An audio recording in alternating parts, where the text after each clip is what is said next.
नमस्कार. दिंडीत आल्या बघा. पहिली होते पंढरपूर, आता चालले गुरुवारी पोहोचल पंढरपुरात. तर आता पाऊस आलाय म्हणून थांबले त्या सगळेजण.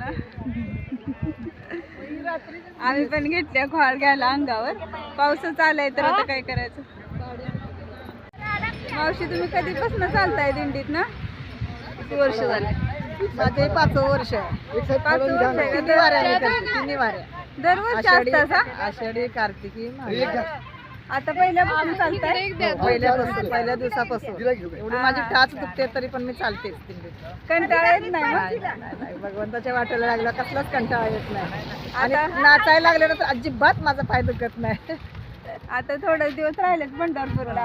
परत गमत नसेल नाही. हा तेच ना, परत करमत नाही आम्हाला. एक जाताना तर एवढं खूप रडायला येतं ना.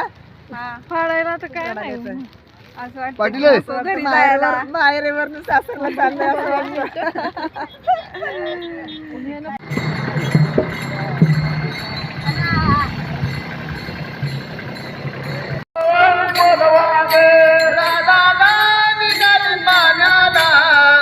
डोईवर मांड पदावत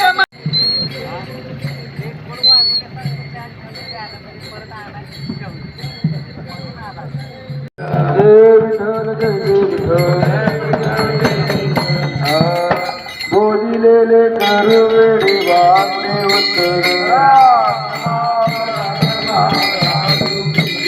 आहो नाही विचारिला अधिकार तुकाराम तुकाराम तुकाराम तुकाराम तुकाराम जेवण वगैरे झाल्यानंतर तिथून निघायची वेळ आली. ती खूप म्हणजे अवघड वाटत होतं. असं वाटत होतं अजून थोडा वेळ थांबावं म्हणून. पण परत पंढरपूरला जायचं होतं. गाडी तिकडे उभी केलेली. मी सगळ्यांना जातो म्हणून आलो बघा. अर्धा 1 तासासाठीच होतो दिंडीत. पण असं वाटत होतं किती दिवसापासून ही ओळखीचे आहेत. नंतर पंढरपूरमध्ये पोचलो आणि नावेत बसून पलीकडे जायचं होतं. पलीकडे जाऊया म्हटले सगळेजण, तिकडच्या साईडला जाऊन आंघोळ वगैरे करायसाठी. म्हणून सगळेजण नावेतून चाललेले बघा. आणि मग पलीकडे पोचलो. तर पंढरपूरमध्ये पोचले बघा. हे चंद्रभागा नदी आहे. तर आता आंघोळ करायची, नंतर पांडुरंगाचं दर्शन घ्यायचं. काय गर्दी आहे बघा. आम्हाला असं वाटलेलं गर्दी नसेल, अजून 4-5 दिवस यात्रेला बाकी आहेत. गर्दी एवढी भयानक आहे काय विचारू नका.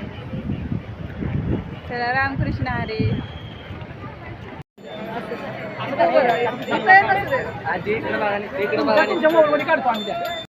नंतर लाईनीतून दर्शन घ्यायचं होतं. मग दर्शनच होतं पण खूप लाईन होती. एवढी सारी लाईन होती.